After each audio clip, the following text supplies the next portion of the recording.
Google Shopping ads can be wildly profitable when you master the craft of variable testing. Now, this is something I've taught in several other videos, but predominantly when I was teaching variable testing, I was referring to Facebook or TikTok ads and demonstrating how you can implement it on those platforms. So I wanted to create this video for Google Shopping ads and how you can do variable testing, because it still is something that I see so many people not implementing into their advertising strategies. The reality is there's no magic advertising formula that works for every single product. The general strategies that I share for Google Shopping can be used to generate some money and even generate a relatively good return. But without proper variable testing, you're never going to reach the maximum potential that your Google Shopping ads have. So what is variable testing and how can we implement it into our Google Shopping ads? Well, as you can see right here, I have several different variables that I'm testing. Now, what I'm going to show you in this video is the different variables that you're going to want to test and the specific techniques of testing these variables that need to be followed to the dot, or your entire test will be a complete waste of money. Okay, so let's go through the different variables that we can test. So we have them separated into two different categories. We got your campaign variables and your ad set variables. Now, when it comes to the campaign variables and the ad set variables, you do want to test them in a certain order, because if you test certain ones before other ones, the chances of them actually optimizing and getting a proper test is like chopped in half. It's absolutely crazy. So under campaign variables, we have the campaign objective, which is going to be the first variable that we would actually want to go through and test. So if we come over here to our campaign setup, you're going to see this is our objective. So we would be using one of these variables. Now, when I'm testing the campaign objective, the two variables that I'm going to test out from the start are going to be create a campaign without a goals guidance, and then the other one will be create a campaign with a sales guidance. So for this one, as you'll see, we have those two. And then over here, you'll see for this campaign, for this product that I'm actually actively running, you'll see I'm doing this exact test that I'm talking about right here. So we have purchase objective and then no objective, testing the two different variables. As we come down, we have conversion goals for optimization. So when it comes to the conversion goals for optimization, generally it's going to be purchases.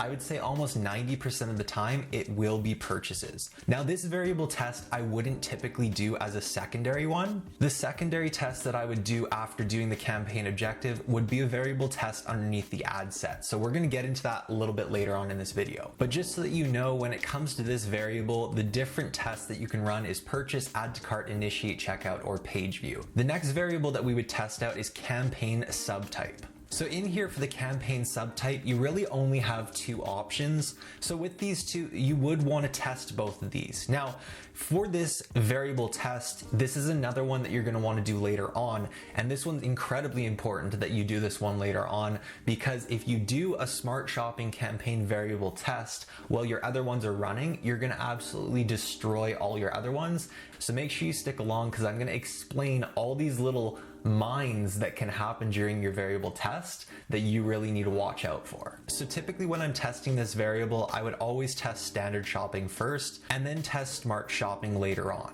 All right, so now coming into the ad set variables. Now inside the ad set variables, we have different bidding strategies that we can test out. So when it comes to the bidding strategies, the only ones that we're going to actually be testing out closer to the beginning is going to be manual CPC, maximum clicks, and then manual CPC with enhancement, or manual CPC without enhancement. Now, later in this video, I'm going to show you the exact variables that I test in sequence after we go through all of them, but I need you to understand each variable that can be tested so that my reasoning behind why I go from one to the next actually makes sense. And as you'll see over here, I'm testing these variables. I'm not just saying you should be doing this, I'm actually actively doing it and testing other ones as I go along as well. Okay, now back in here on the ad set level, I'm going to show you a little trick that you can use to ensure that your tests successfully show you which variables are performing the best. Now, the first one is your daily campaign budget. Typically, I'd recommend you set this at $50 minimum, but when you're running your tests, you can actually set it higher because we're going to be using really low cost per clicks. So that's the first thing. Make sure you set up your campaign budget. But then down here, where we set our bid, our cost per click bid, this is absolutely crucial when doing variable tests. When you're doing a variable test, the first thing you need to do is you need to isolate the variables. So the best way of doing that is making sure you're doing your variable tests with only one product in each campaign. If you have several products, you don't know what's performing the best. The second thing that's absolutely crucial is your maximum cost per click. Now this needs to be the exact same for every variable that you're testing. You cannot increase the cost per click for another variable, because what ends up happening is you have a budget allocated within your entire Google ad account. Even though you set your budget at the campaign level for the variables that you're testing, and technically you would think Google's gonna spend that budget for each campaign. That's not how Google works. If you're running the same product in each of these campaigns, Google's gonna allocate the attention to a certain campaign based on different things that you have active within that campaign.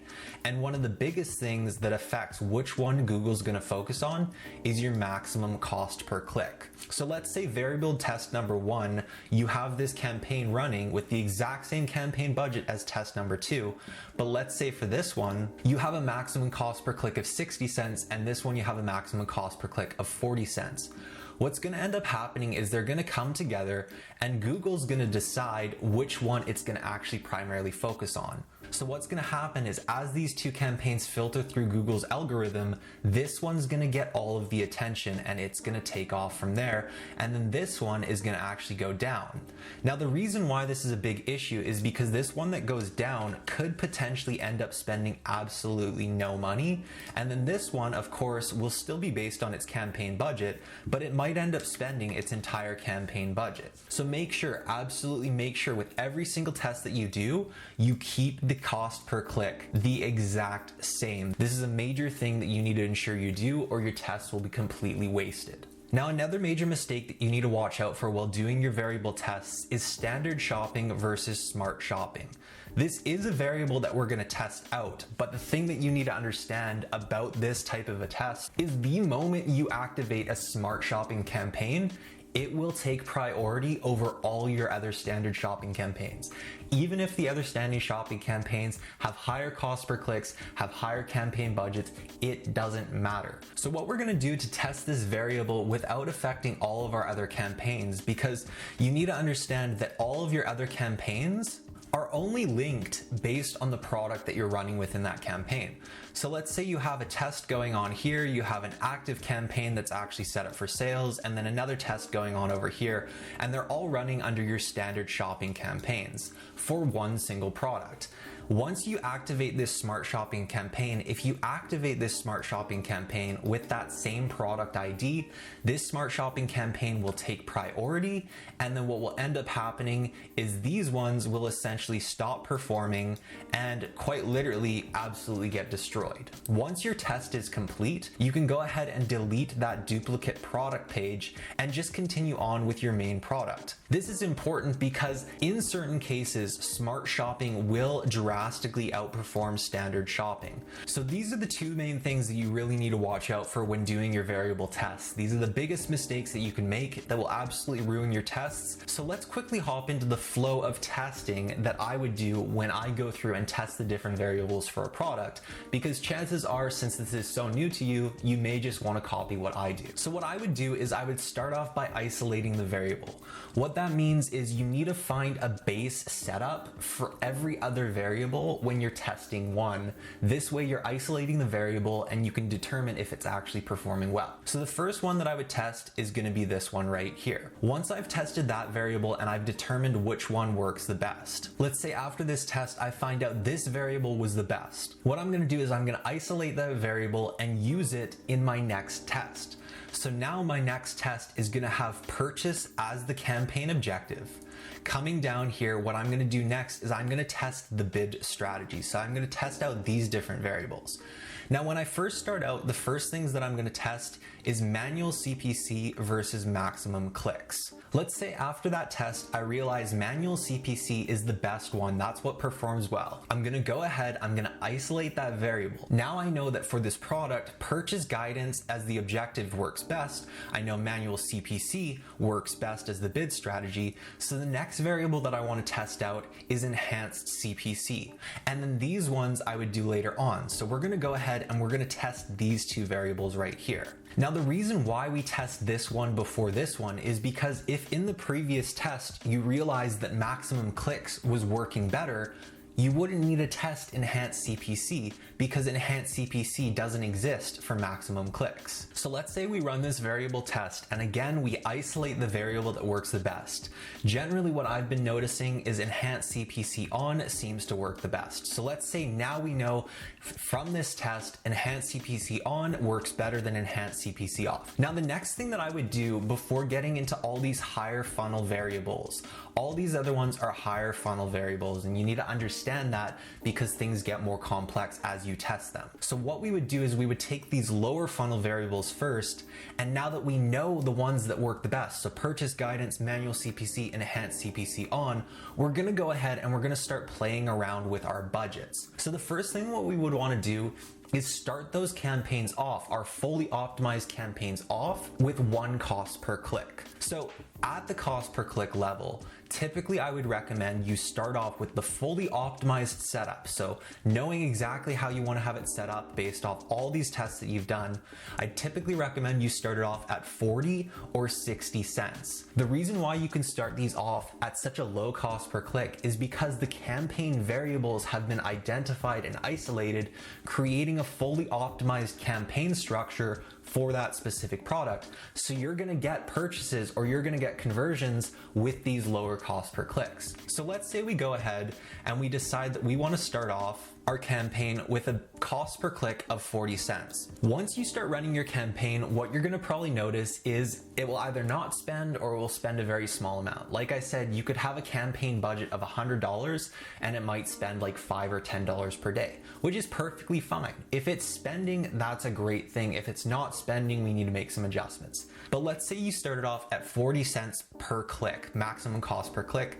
Of course, we have enhanced CPC on, which means that it can go up from 40 cents or it can go down from 40 cents, but typically it won't fluctuate too much. What we then want to do is we want to take that campaign that has a cost per click of 40 cents and we do not want to touch this.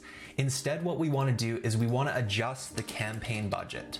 So this is the next variable that we're testing. We want to isolate the campaign budget as the next test to determine which campaign budget we perform the best at. So we're isolating the cost per click, leaving it at 40 cents, and now we're testing the campaign budget, which is going to be our next test. So let's say for our campaign budget, we started off at $100. Now at $100, let's say our campaign's running and it's not spending much. Let's say like the campaign's spending maybe like $5, $10 per day. That's not a lot. What we want to do is we want to determine how high of expenditures we can get on a daily basis while still getting exceptional returns on ad spend. So instead of adjusting the cost per click, what we're going to do is we're going to adjust the campaign budget. And you're going to see how high you can go while still getting very profitable sales. Now, I love doing it this way because when you test out the campaign budget and isolate that variable before testing out the cost per click increases, you're going to actually be able to get a lot more conversions at this exceptionally low cost per click. But what I've noticed is the only way to actually use a campaign budget increase to get more conversions is if you're using a cost per click that's this low after optimizing your campaigns based on the variables. You have to do the optimization, or else typically a low cost per click like this just won't spend with campaign budget adjustments. I've got a challenge for you. Since you've made it this far, why not like this video and hit subscribe in the next 5 seconds? Because I upload 4 new e-commerce videos every week. And if you're curious about what my life looks like in real life, go to my Instagram at Jonathan Molendijk and tap that follow button to find out. So let's say we increase our campaign budget and eventually we get to a point where we have a campaign budget of, let's say, $600. Once we have a campaign budget of $600, let's say at that point performance starts to go down a little bit. We're not getting as many conversions, it's not getting as good of a return on ad spend. We know that our campaign budget, the best performance, is at $600, or maybe it was at the previous tier like $500.